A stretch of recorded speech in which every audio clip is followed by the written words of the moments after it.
Hello indie game fans, welcome to a very special video since this is the first since I've crossed YouTube's first major milestone of 100,000 subscribers. It has been a wild ride so far, and I'm glad to have each and every one of you on board the train for more. The mission remains the same, to showcase as many fantastic indie games as possible, where we have a whole bunch as always in this edition of Indie Gaming This Week. Let's begin with Toziuha Knight, Dracula's Revenge, a title that, very clearly, is inspired by the classic Castlevania games, which the developer did even write in his email to me, but it does look like a fantastic tribute in so many ways.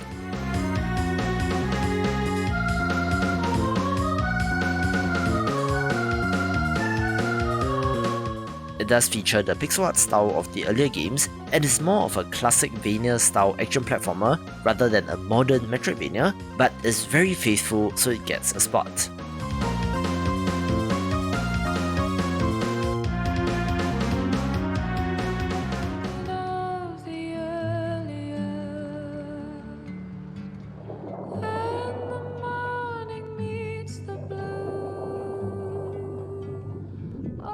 A very beautiful title that I'm not quite sure is a game is A Memoir Blue, a self-described interactive poem about a superstar athlete and the all-encompassing love between mother and daughter, and unsurprisingly is being published by Annapurna, who is known for these type of experiences. It looks like an emotional story that is beautifully done, so I do hope that it manages to use the medium of video games to its full potential.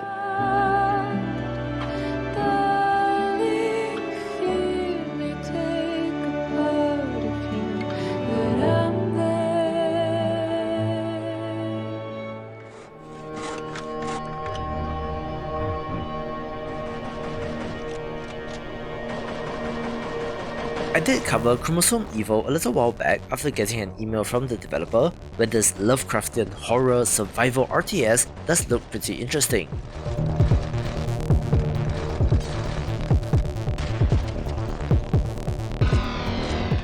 You play as a team of soldiers, engineers and medics sent to investigate what happened to an earlier squad, only to find that things have gone horribly wrong and is now a desperate struggle for survival.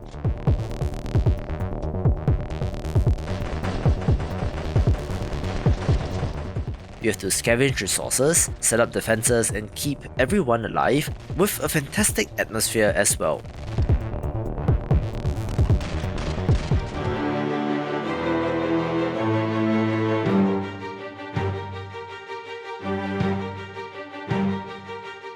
A different sort of zombie game is Dead Grid, a card-based strategy game that has you building and defending a settlement, venturing out to gather supplies while fending off the horde, looking like an early access title of interest.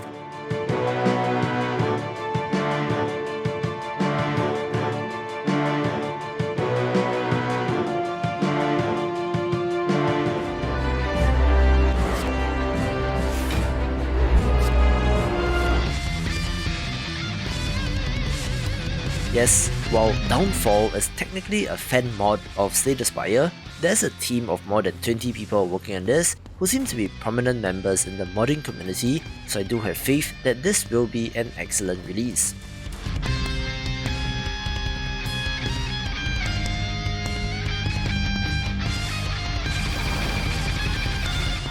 This free mod adds one new character in the Hermit, which I hope will be as unique and interesting as the original 4 characters.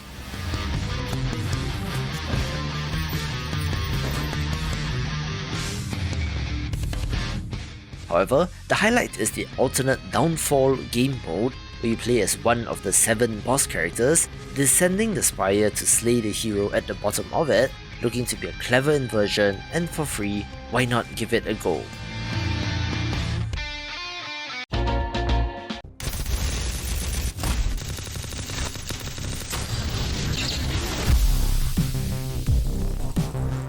Let's kick off bigger games with Project Xandata, a competitive team-based first-person shooter that comes to us from a developer that has studios in 3 countries but seems to be primarily the work of their Filipino team, so Southeast Asia represent.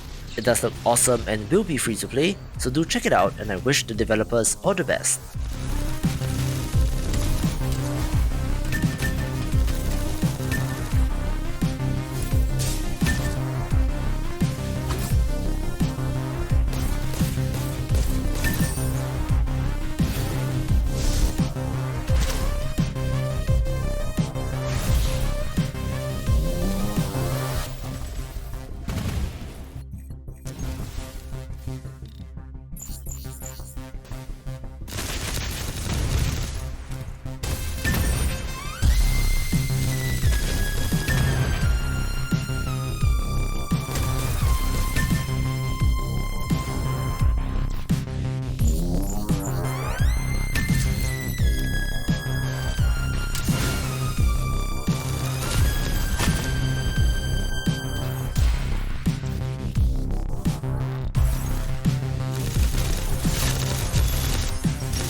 We do also get the English release of Rune Factory 5 this week, following up from its Japanese release last year, where this is a farming life sim title that combines Stardew Valley with more of a focus on combat, being the latest entry to a long-running series that people adore.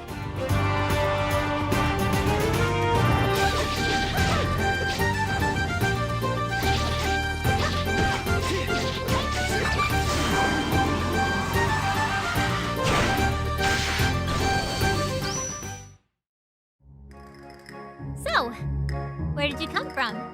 What brings you to our peculiar little slice of the frontier?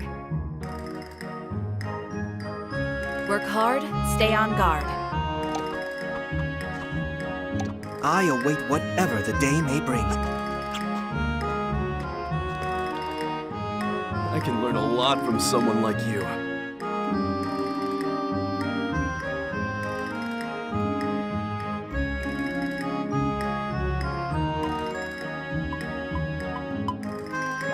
Yeah. I'm glad that we see each other as equals. Yes.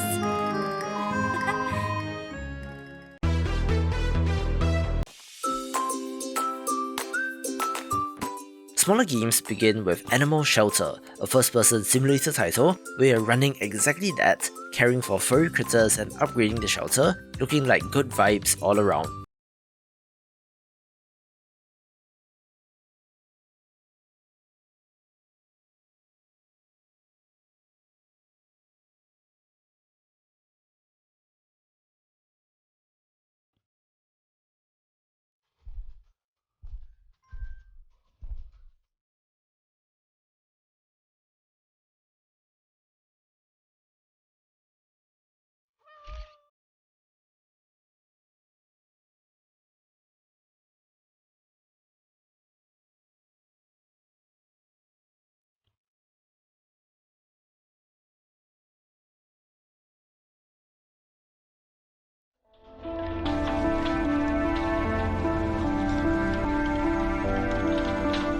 Chronicles of Tal'Dun, The Remainder, is a fantastic looking visual novel where its preview demo was received well, so do check it out if you like a dark fantasy one of these.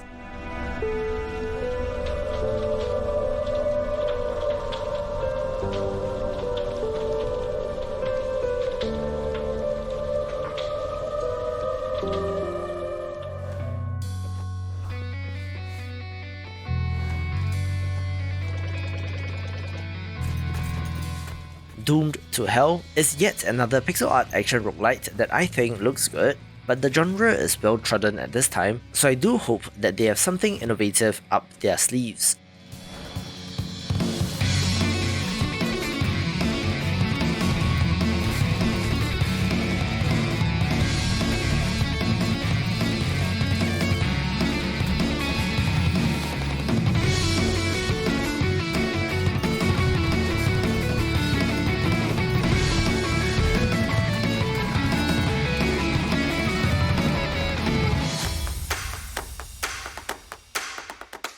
Speaking of well-trodden, Highrise City is a SimCity style city builder which looks ambitious, promising to expand upon the resource management portion of the game, so as someone with a soft spot for this genre, I wish them all the best.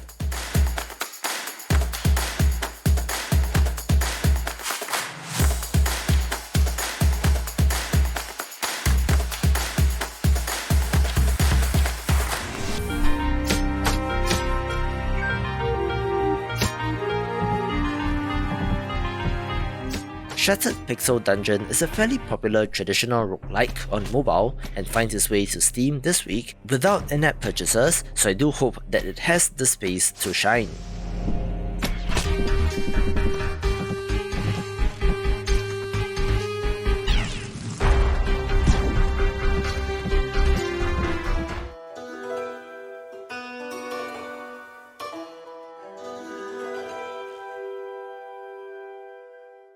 Smart Factory Tycoon is an impressive looking automation focused title that looks to be very similar to a Little Big Workshop, where you're producing all kinds of goods for sale, looking to be for fans of the genre.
I don't usually cover VR games, but Tentacular is too good not to be mentioned, so enjoy this excellent trailer. It harbors one of the most rare forms of life on our beautiful planet.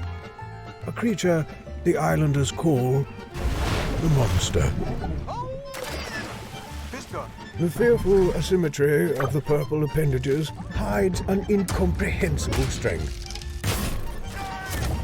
Yet in the monster there is a sense of something else.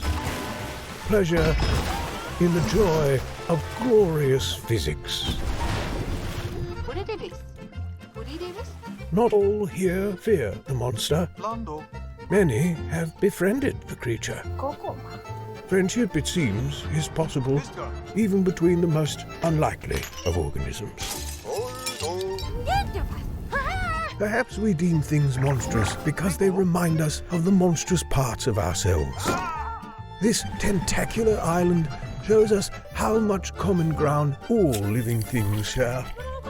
We all seek a greater understanding of our world and of where we come from.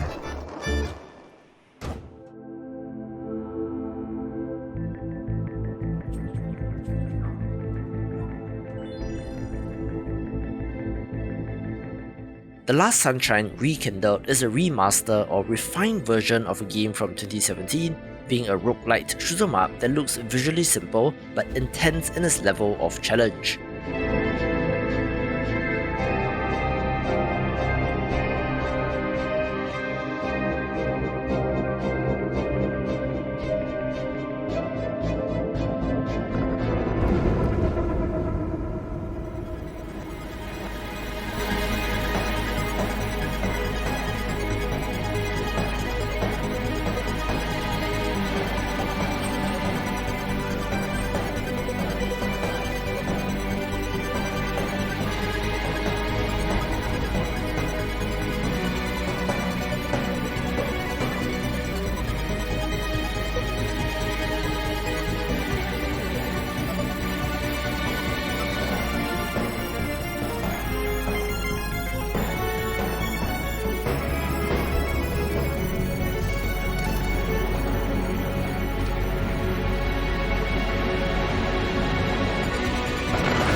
I do love my relaxing city builders, with Magna Graecia being the latest to try, being set in ancient Greece, where you're placing buildings and resources down to maximize your bonuses while expanding outwards.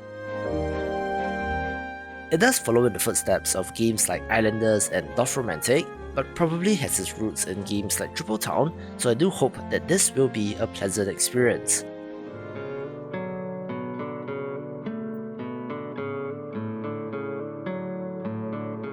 For something that is decidedly not chill, Expedition Zero is a first-person survival horror title set in a wintry forest where you are on a mission to find out what happened to a mysterious expedition.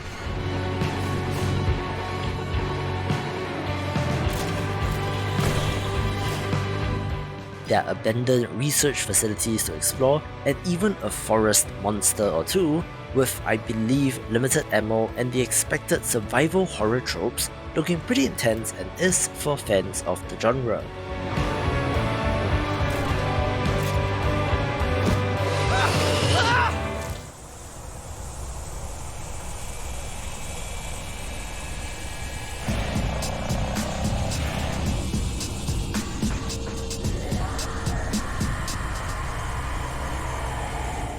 As someone who loves pixel art, of course I have to showcase Norco, one that looks absolutely fantastic and unique as well.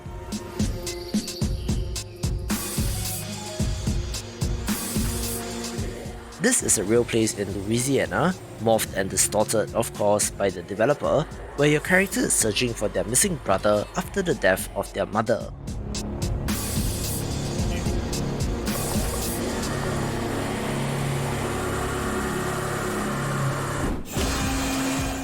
There are some creepy and otherworldly elements as well, and certainly touches upon darker themes, but a fantastic looking pixel art title not to be missed.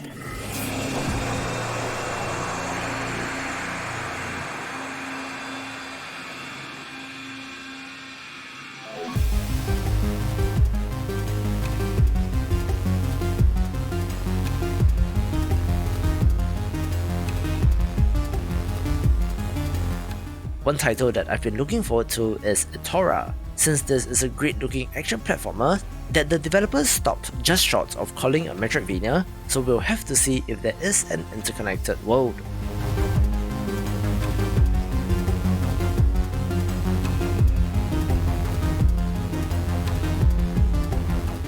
On top of the gorgeous art, it does have inspiration from Mesoamerican culture and landscapes, having quite an interesting art direction.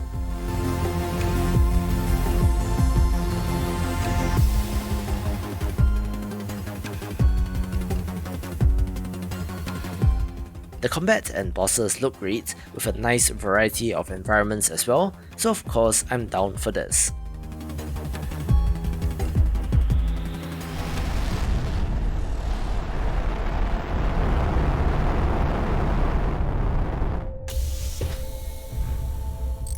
The Planet Crafter is one of the most impressive looking first-person survival games to come along in recent memory, where it is your job to terraform a hostile alien planet, venturing out to gather resources and returning to build and craft even more.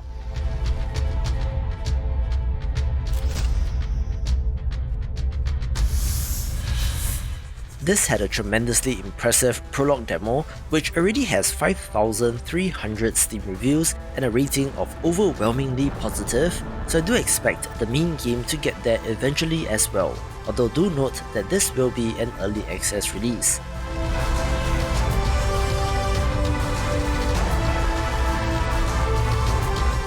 To me, it sure looks like Subnautica but on land, which is not a bad thing, so for the tremendous amount of potential, it takes the #1 spot.